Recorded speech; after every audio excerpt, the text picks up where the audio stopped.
Move on to this now. Unions representing 60% of the public sector workforce have accepted the 1.5% wage increase. But not everyone is on board. The Police and Prisons Civil Rights Union, POPCRU, is calling it an insult to its members. Let's discuss this with the Public Service Director General, Yoliswa Makhasi, who joins me now for that conversation. DG, thank you for your time. I imagine that you must be heaving a sigh of relief, but also alive to the issues that are still at play with some of the workers that are not on board with this agreement. Just tell me the extent of the agreement, what does it entail, and how does it settle these protracted negotiations? Thank you, Thulasizwe. Certainly, as a government, we are relieved that we have managed to persuade the unions to agree on this offer, and we have the majority of the unions agreeing on this offer. It helps us because we now will be able to avert the strike which was promised by some of the unions that were not in agreement with this particular offer. Just in terms of the details of the offer entails 3 elements. The first element is that there is a 1% pensionable allowance, which means it goes into the pension, it goes into the notches, so people can be able to move from a notch to another notch because of that allowance. That is the 1.5% increase, which goes directly into the baseline.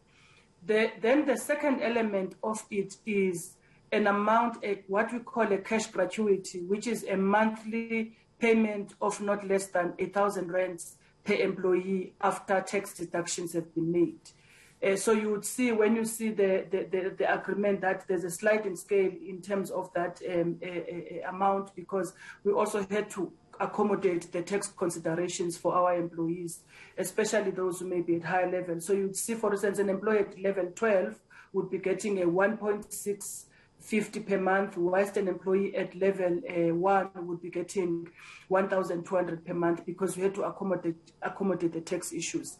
The third element of it is that we have also agreed with unions that this agreement, it covers one financial year, which is 2021-22. But if by end of March 2022, which is the end of the financial year, there is no a new agreement in place, we will extend this agreement to the next financial year, which is 22-23. And that gives us an opportunity to look at some of the qualitative issues that we must be dealing with in line with preparing for a new dispensation in terms of the remuneration of public servants in South Africa. I'm sure you will have heard the complaints from the unions that are not on board, some of them describing this agreement as an insult, others criticizing particularly the gratuity, cash gratuity component of it all, saying that it does nothing to improve the overall pay package of employees. One union likening it to tips that we are familiar with in the hospitality industry. Well, I mean, the cash gratuity of this employment of this package gives you, for the lowest paid employee, about 1,000 rands. And it's standard across from level 1 to level 12. So if you get an additional 1,000 rands in your salary as a cash gratuity, we believe that as government, that money that goes into the pockets of our public servants is money that's going to be useful for them to deal with some of the challenges that have been raised by the same members of the unions during the negotiation process. I mean, the rises in prices, in taxes, in terms of electricity, in terms of water, and all those things. We think it will go to some extent to provide the flexibility required for employees.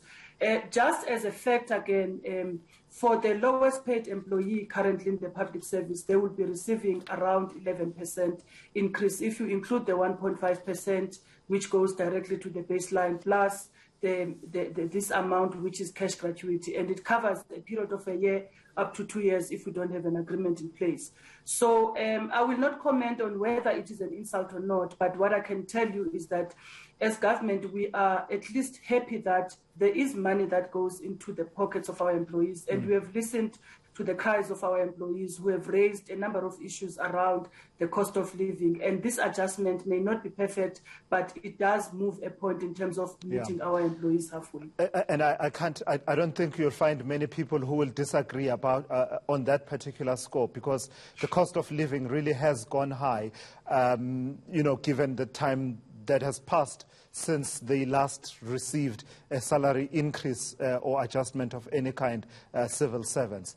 What will you say to those who say, why should civil servants trust that you will implement as a government this particular agreement that you have now, when in 2018, the third leg of that multi-year agreement that had been concluded several years prior to that, you simply reneged on that as government and suddenly found technicalities that sort of helped you to not implement the last year of that agreement? Why should they trust you now?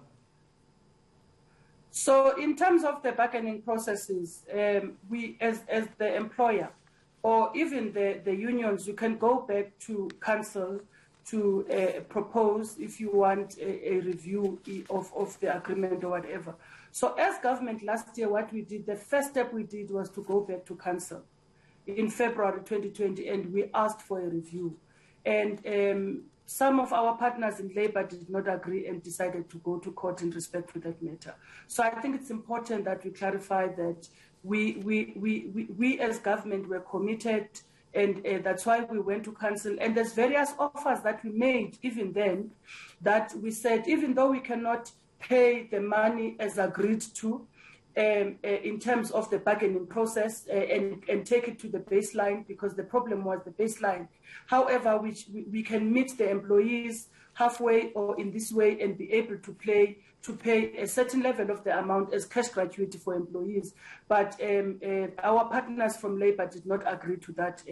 So it would be incorrect to say government reneged in a sense, because we tried to find a mechanism to ensure that we put some money into the pockets of our employees, but that did not work accordingly.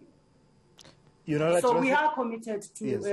Thulasizwe, we are committed to pay, and currently Treasury is working on the issues that relates to getting the money and committing the exact rands and cents in relation to this agreement. There is a commitment to pay from government, and we will be paying for this. All right, thank you for that. That is the Director General at the Department of Public Service and Administration, Yoliswa Makhasi, discussing the agreement that has now been ratified by the majority of unions, the unions that represent the majority of civil servants, albeit with the objection of a number of other unions, NEHAU and SATU, I believe. Not SATU, is it? SATU? Yeah, well, one of NEHAU being the main one, and POPCRU, I believe, being the other union that are not really on board.